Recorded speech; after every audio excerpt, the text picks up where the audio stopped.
Casio today presents a new smart outdoor watch that runs Google Wear OS, but it does not look very different from some of Casio's old Wear OS watches.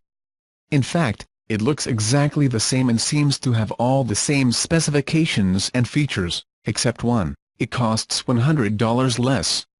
The new ProTrek Smart Outdoor Watch, or the WSDF-20A, will sell for $399 when it launches on May 1. That's $100 less than the WSDF-20, which was introduced in January. The two watches look identical, apart from their color. The good thing about the series of Casio watches is how little they resemble traditional devices with operating system wear. Casio has customized watches to make them more useful for outdoor navigation. The latest models include GPS and mapping, as well as an altimeter, barometer and compass.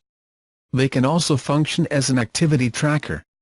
As you would expect from looking at them, they are also water-resistant. This year's models begin to address many of these deficiencies, with GPS being the most notable addition.